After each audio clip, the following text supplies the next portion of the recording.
নারী এবং পুরুষ কবির লড়াই। চেষ্টা করব যতটুকু পারি আপনাদেরকে আনন্দ দেওয়ার। আপনারা দোয়া করবেন সবাই। তো বিশেষ করে আমি সর্বপ্রথম আমার পুরুষের ভূমিকা নিয়ে, আমাদের পুরুষের প্রাধান্যতা এবং আমাদের যে স্রষ্টায় যে আমাদেরকে প্রতিনিধি হিসেবে যে আমাদেরকে অবস্থান রেখেছে, সেই অবস্থানগুলোকে নির্ণয় করে কিছু কথা বলছিলাম। তার পরিপ্রেক্ষিতে আজকে নারী যিনি উনি কিছু কথা বলছেন, এর মধ্যে কিছু পয়েন্টও ধরছে। বিশেষ করে একটি কথা হলো যে আজকের যে এই অনুষ্ঠানে যে শিরোনাম নারী এবং পুরুষ, যদি আপনার পুরুষের এতই গুণ, তাহলে পুরুষ না বলিয়ে নারী কথা আগে আসলো কেন? দেখো, সনাতন ধর্মে বলছে যে ভক্তের অধীনেই ভগবান, গুরু ছোট হইয়া বাড়ায় ভক্তেরই সম্মান। কাজেই কোন শিশু বাচ্চা যখন জন্ম নেয়, সে জন্ম নিয়েই মা ডাকা বাপ ডাকা শিখে না। আগে মা বাবা তারে বাবা বা মা ডাকে, আর সেই ডাকটা শুনেই তারা ডাকতে শিক্ষা করে। ভগবান শ্রীকৃষ্ণ তাই এমন একটা প্রমাণ করেছেন যে প্রেমের গুরু শ্রী রাধিকাকে বানাইয়াছেন এবং সর্বাধিক প্রাধান্য দিয়েছে যে সে এত বড় ভক্ত, আমি ভক্তর কাছে হার মেনে গেছি। সেখানে একজন পুরুষই পারে একজন নারীকে তার সম্মানে উচ্চ মর্যাদা পৌঁছাইতে পারে। তুমি যতই বাহাদুরি করো না কেন, এই যে সৃষ্টির মূলে মা ফাতেমাকে দিয়ে তুমি যে উদাহরণটা দিয়েছ, জলে বিম্ব আকারে ভাসে পড়ুয়ারে আপসে আপশব্দ করে ধনী হইল তার। ফাতেমা জননী একা ছিলেন তিনি, মাসুক চিন্তা করলেন যুগে অন্ধকার। গর্বে হইল জনম একটি সুরত আদম, দুই হইতে তিনজন হলো একাকার, হা হু হে।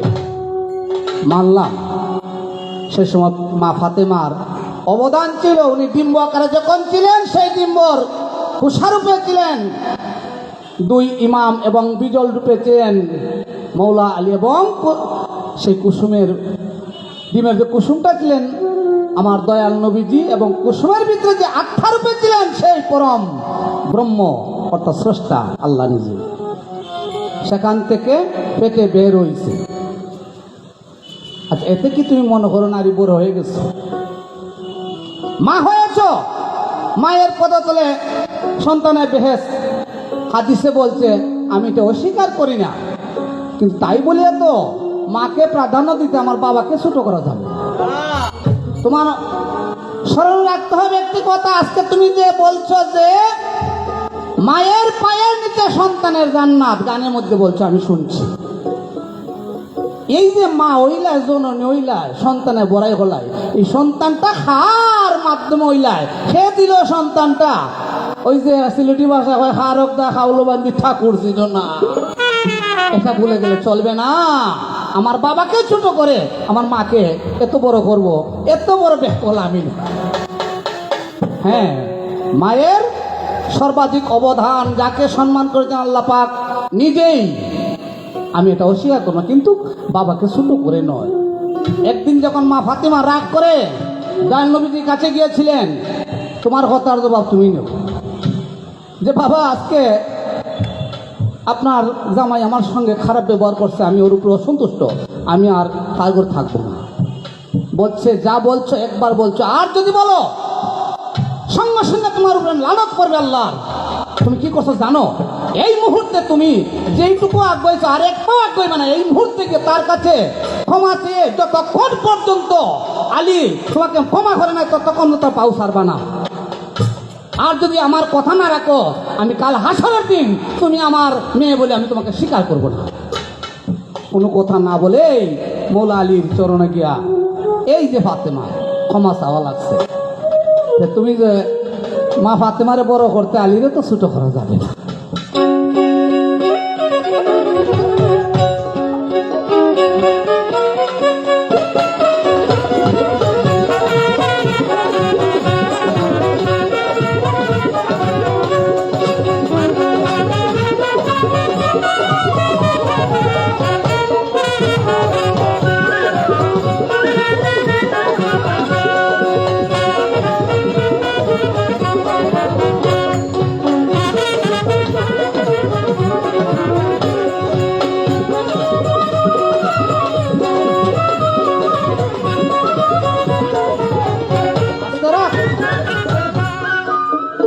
দুইটা দিয়ে কি বুঝাইছে হ বুঝছে।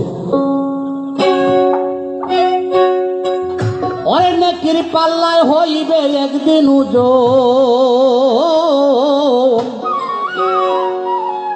ওরে সাবধানে রাখিও তোমার স্বামীর মন। নেকির পাল্লায় হইবে একদিন ওজন, নারী সাবধানে রাখিও তোমার স্বামীর মন। ওগো সাবধানে রাখিও তোমার স্বামীর মন।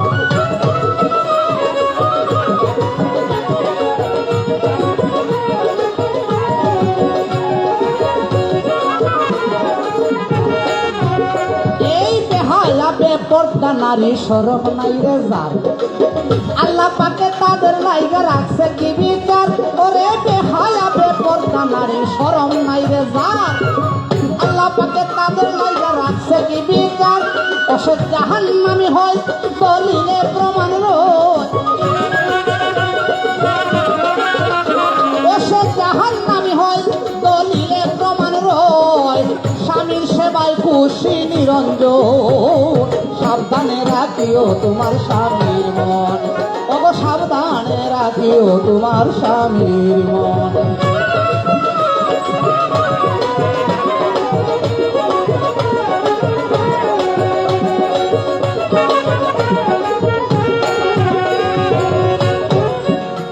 ওরে যেই নারী স্বামীর মনে আঘাত দিয়েছে, আল্লাহ পাকে সেই নারীকে নিবে দুদকে। ওরে যে নারী স্বামীর মনে কষ্ট দিয়েছে, সেই নারীকে আল্লাহ পাকে নিবে দুদকে।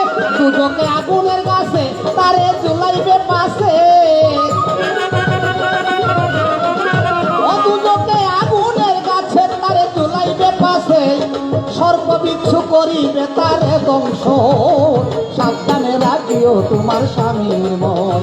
ওগো সাবধানে রাখিও তোমার স্বামীর মন।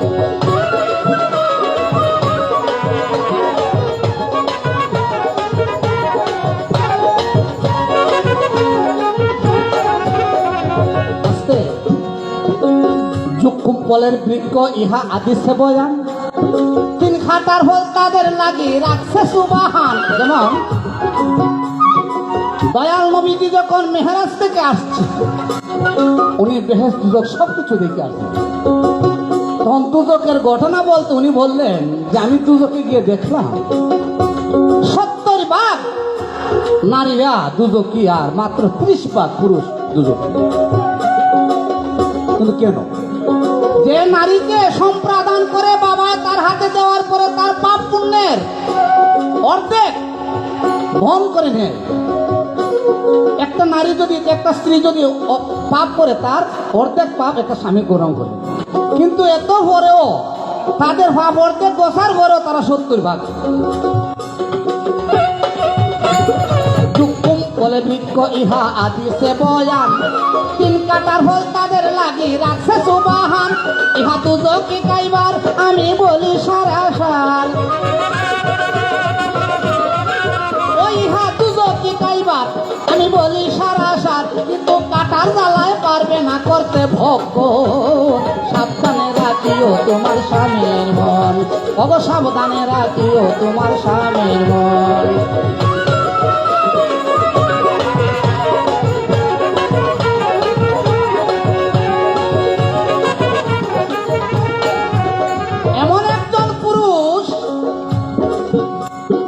তার মতো একজন নারীর পাও দেখার লাইগা লক্ষ লক্ষ স্বর্ণ মুদ্রা ব্যয় করছে।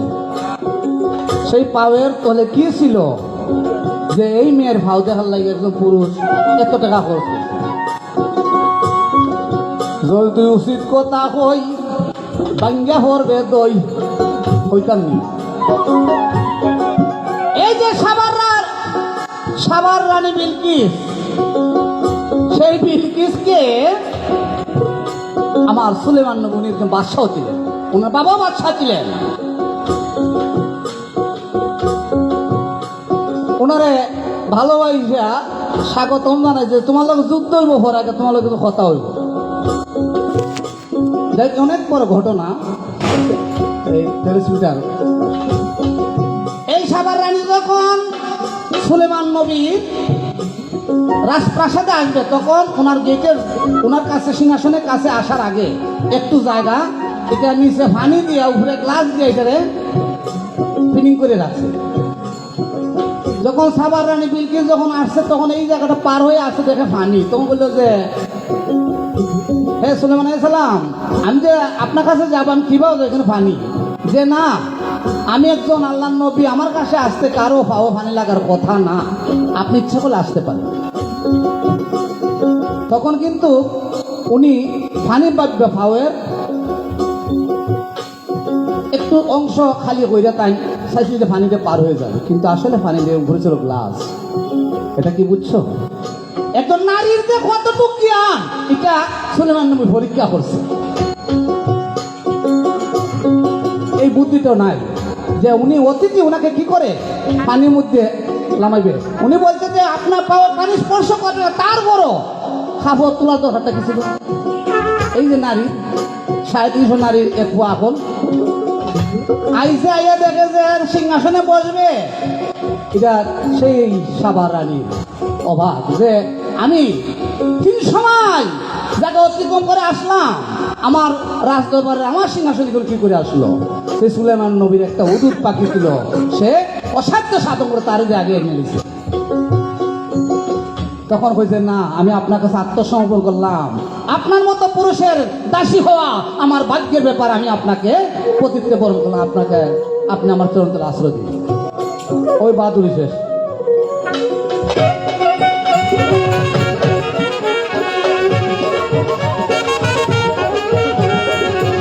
ওরে স্বামীর পায়ের নিচে নারীর বেহেস্ত কানা, মনে প্রাণে আদায় করো পান্ডে গানা। ও গো স্বামীর পায়ের নিচে নারীর বেহেস্ত কানা, মনে প্রাণে আদায় করো পান্ডে গানা। উস্তাদ মোস্তফার বাণী মৃত সঞ্জীবনী, বাউল মোস্তফার বাণী মৃত সঞ্জীবনী। ত্রিবেণী জল পান করিও সর্বক্ষণ, সাবধানে রাখিও তোমার স্বামীর মন। অব সাবধানে রাখিও তোমার স্বামীর মন। নেত্রী পাল্লায় হইবে এক বিনোদন, সাবধানে রাখিও তোমার স্বামীর মন।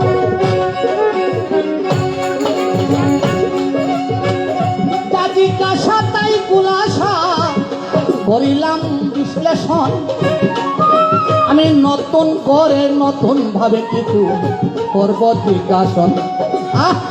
বাহাদুর হয় আমরা এমন একজন নারী আছি, আল্লাহ ভালোবাসে তার জন্য খাবারও রাখবো দিলাইছে।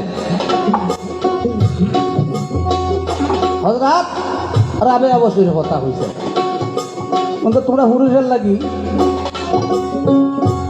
একটা গরু গণ্য, কত বড় কথা তুমি জানো না? যেই কাবা রাবেয়া বসর জন্য সম্মান জানাইতে আসছে, সেই কাবারও কাবা আছে, সেই কাবাও একটি চিন্তা করেছে, সে কিন্তু আমার পুরুষ। বুঝলে বুঝ পাতা, নাতে তেজপাতা। আমি চাই না তোমাকে অপমান করতাম, কিন্তু কথা প্রসঙ্গে হওয়া লাগবে। তুমি যে খাবাকর ভাইয়া এত পেপাকি দেওয়াই, এই খাবারও কাবার, সে আমার পুরুষ।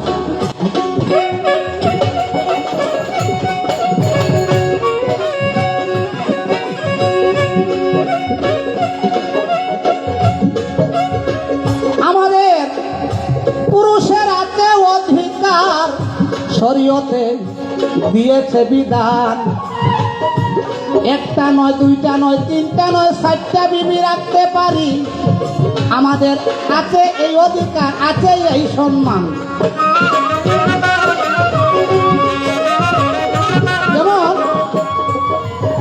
আমরা পুরুষ মানুষের এই অধিকার আছে, আমরা আল্লাহ আমরা এই ক্ষমতা দিছে, একাধিক বিয়া করে একাধিক বিবি অর্থাৎ বউ রাখতাম পারি। সনাতন ধর্ম এবং ইসলাম তো নদী এটাই বলছে, কিন্তু তোমরা মেয়েরা কোনো ক্ষমতা আসেনি যে একাধিক কোনো স্বামী নিয়ে দুনিয়ার তাকতায়। যদি স্বামী তো আরেকজনের লোকে যদি খালি তুষ্ট করো, সমাজ থেকে বিতাড়িত করব এবং চিরজীবনের জন্য লাজ কুলমান সব কিছু খাইয়া একবার বংশের মাথা চুনকালি দিয়া সমাজ থেকে বিতাড়িত করে দিব। ওই এগু অসৎ হয়ে গেছে, এগু নষ্ট হয়ে গেছে। কিন্তু আমাদের পুরুষের এই ক্ষমতা আছে। আর যদি চাকরি চাকরিলাম কোনটা দেখা দিয়ে পুরুষ লইও নারীরা সম্মান লইয়া তা আছে বা রয়েছে ইলাকান কোনটা থাকতে থাকে সে তুমি দেখাই যাইও।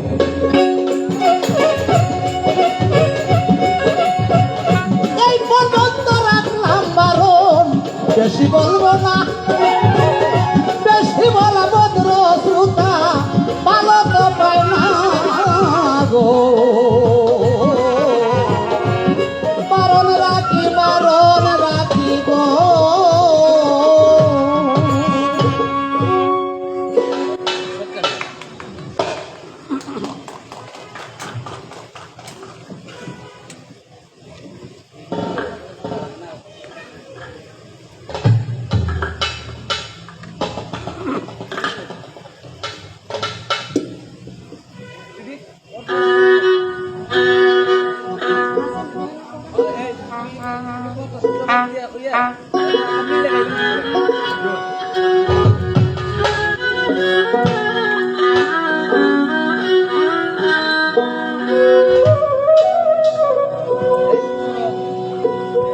কলা বাগানে নাই রে কলা, হাতির লগে নাই হাতি, অল্প কিছু বিদ্যা শিক্ষা সূর্যলাল সরকার ভয়াতি।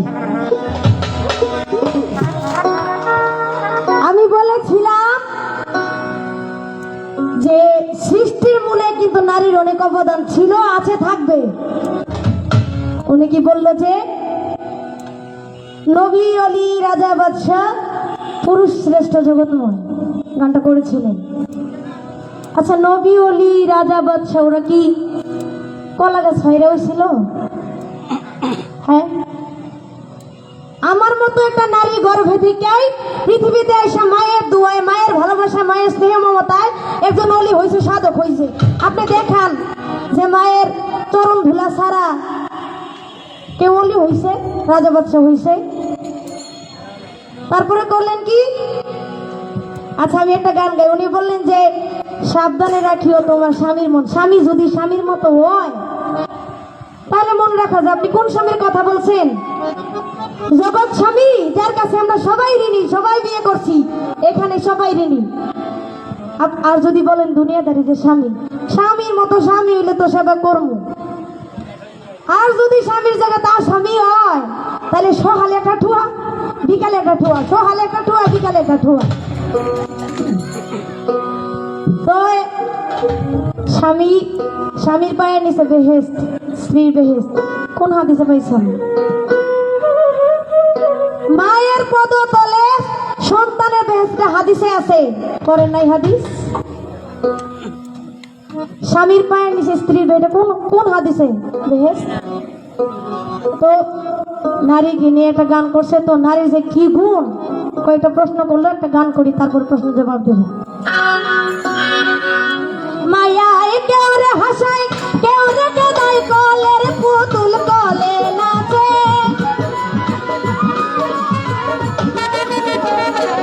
মায়ায় কেউ রে হাসায়, কেউ রে কাঁদায়, কলের পুতুল কলে নাচে। এয়ার কন্ডিশন মেশিন আছে মাইয়ার কাছে, এয়ার কন্ডিশন মেশিন আছে মাইয়ার কাছে।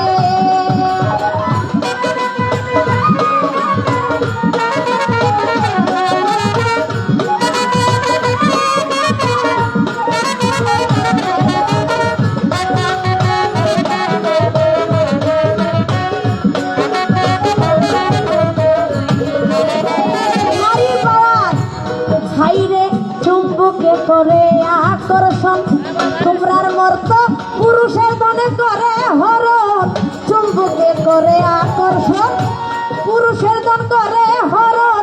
শীত গরম করে নিয়ন্ত্রণ, মানুষ তৈয়ার করিতেছে।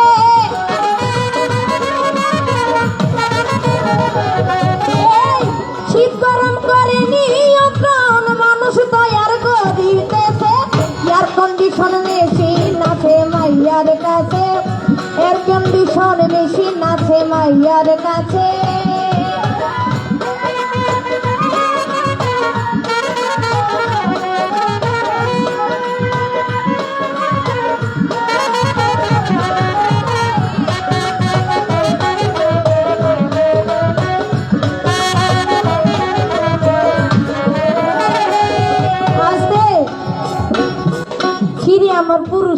চারটা বিয়ে করে, কি করে নাই না করে। বলছে এখানে আপনি না পুরুষ, চারটা বিয়ে করতে পারেন, আপনাদের ধর্মে আছে, ইসলাম ধর্মে আছে, আমাদের মতো নারী চারটা বিয়ে করতে পারি কেন? এইটা আমাদের ধর্মে, ইসলাম ধর্মে নাই। পুরুষের আছে, ইসলাম ধর্মে চারটা বিয়ে করতে পারে, এটা ইসলাম ধর্মে আছে। কিন্তু যদি থাকতো, ইতিহাসে থাকতো, দলিলে থাকতো, তাহলে এখানে নারীরাও পারত। যদি দলিলে থাকতো, ইতিহাসের পাতায় থাকতো, পুরুষের মতো চারটা বিয়ে করে, তাহলে নারীও করতে পারতো। নাই তো ইতিহাসে, কিন্তু ইসলাম ধর্মে নাই, কিন্তু সনাতন ধর্মে আছে। সনাতন ধর্মে আছে দ্রৌপদী কন্যা, সে চার স্বামীর মন যুগে এসে সতী রইছে। সে চার স্বামীর মন যুগে পঞ্চ স্বামীর মন যুগে পঞ্চ স্বামীর মন যুগে সে সতী রইছে, কিন্তু ইসলাম ধর্মে নাই, সনাতন ধর্মে আছে। তারপর বলল কি যে আমরা যদি সন্তান না দিত না, মা হইবা কেমন? আপনি সন্তান দিবেন, আমি মা হবো কেন? আপনি না দিলে কে মা হইতে পারুম না? আমাকে ক্ষমতা নাই। আমি যদি স্থান নাই দিই, আমি যদি জায়গা না দিই, আপনি সন্তান রাখবেন কোন জায়গায়? হ্যাঁ, আছে? আমি যদি জায়গা না দিই, আমি যদি 10 মাস 10 দিন গর্ভে না রেখা দুধ না খাওয়াই, আপনি কি আপনি নিজে খাওয়াবেন, নিজেই পয়দা করে ফেলবেন? কেউ কি বলতে পারবো যে মায়ের গর্ভ ছাড়া হয়েছি? কেউ কি বলতে পারবো যে মায়ের দুধ থেকে বড় হয়েছি না? সবাই সৃষ্টির ধারা জগতে আসিল যারা, স্রষ্টার যে সৃষ্টির ধারা, এইভাবে আসিল তারা, মায়ের গর্ভে সবাই তারা, এতে কি আর দ্বিমত আছে?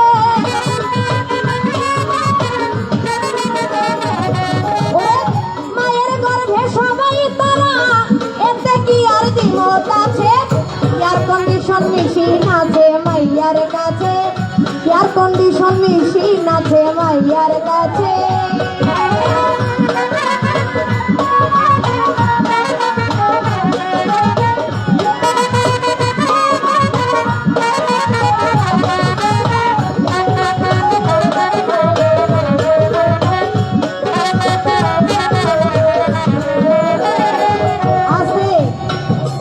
আমাকে উনি বলছে যে আমি যদি সন্তান না দিই, তুমি মা হইব কেমন? যদি পারো তাহলে দেখাই দিও। কেন? বিবি মরিয়ম কি সন্তান জন্ম দেয় নাই? স্বামী ছিল, উনিও তো ঈসা আলাইহিস সালামকে জন্ম দিয়েছেন। তাহলে এখানে আমার ক্ষমতা কতটুকু? আপনার বাহাদুরি কই? এখানে আমি পারি। ওরে অবিচার করবে যারা, জবাবদিহি হবে তারা, অবিচার করবে যারা, জবাবদিহি হবে তারা। বাউল আব্দুল করিম বুদ্ধি হারা, কি হবে তাই ভাবিতেছে।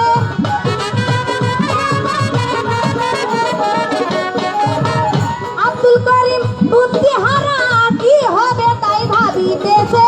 এয়ার কন্ডিশন মেশিন আছে মাইয়ার কাছে, এয়ার কন্ডিশন মেশিন আছে মাইয়ার কাছে।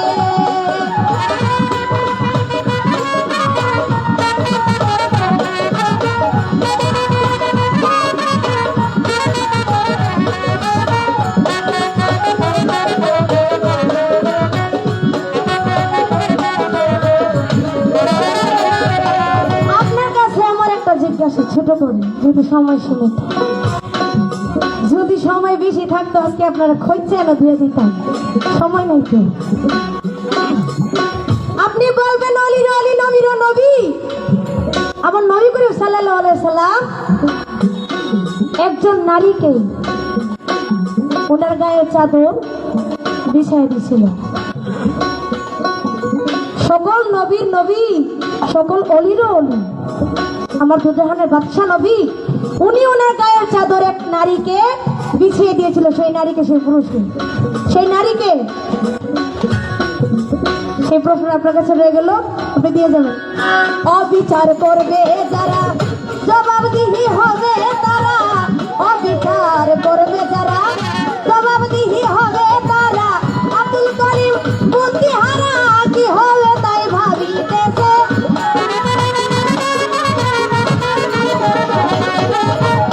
আব্দুল করিম বুদ্ধিহারা কি হবে তাই ভাবিতেছে।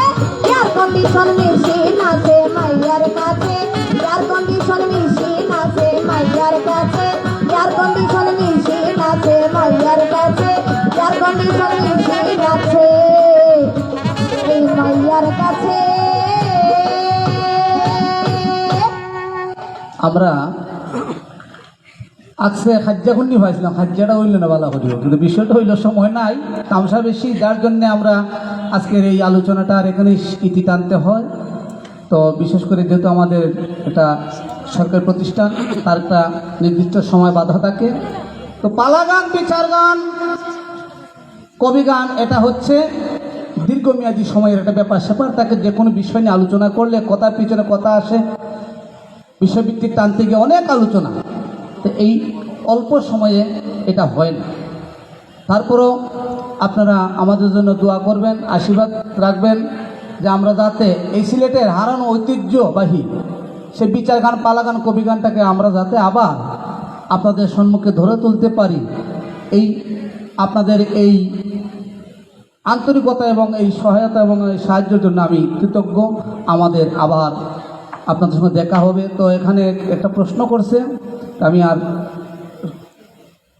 চাচ্ছি না যেহেতু সময় স্বল্পতার জন্য।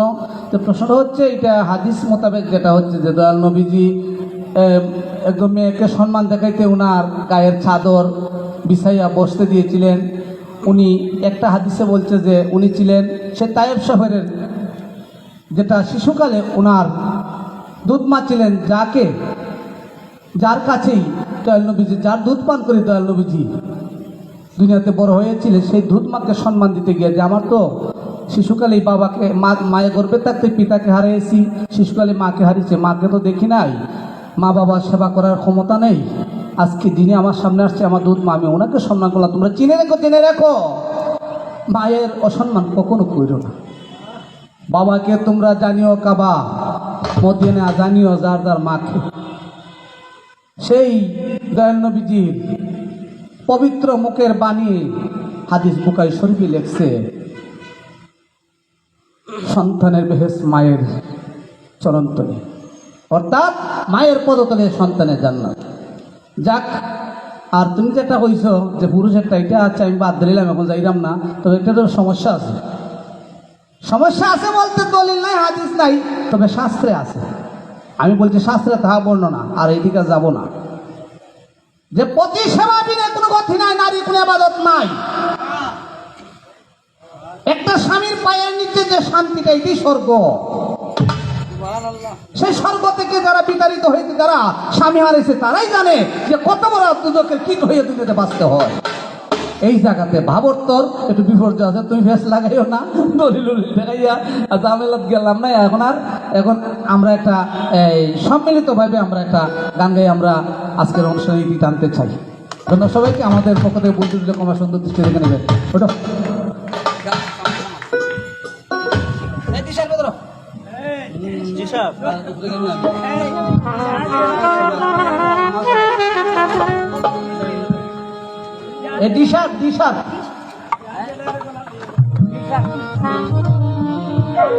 কি সাদা তত্ত্ব, যদি আমাদের মধ্যে আমার অনেক ভুল ত্রুটি হয়েছে, সবাই ক্ষমা চেয়ে দেবেন।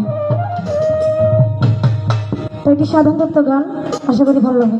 মাঝি সামাল কইরা পাও, মাঝি ভাঙ্গা তোমার নাম, তরঙ্গে ভৈরাছে দরিয়া, মাঝি তরঙ্গে ভৈরাছে দরিয়া, মাঝি সামাল কইরা পাও, মাঝি ভাঙ্গা তোমার নাম, তরঙ্গে ভৈরাছে দরিয়া, মাঝি তরঙ্গে ভৈরাছে দরিয়া।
তারা বুঝে না তোকে বাম কাটালে তরি চালাও বাম কাটালে তরি চালাও শ্রী হরি সরিয়া রে তরঙ্গে ভৈরাছে দরিয়া মাঝি তরঙ্গে ভৈরাছে দরিয়া ও হইও মাঝি সামাল কইরা পাও মাঝি ভাঙ্গা তোমার নাও তরঙ্গে ভৈরাছে দরিয়া মাঝি তরঙ্গে ভৈরাছে দরিয়া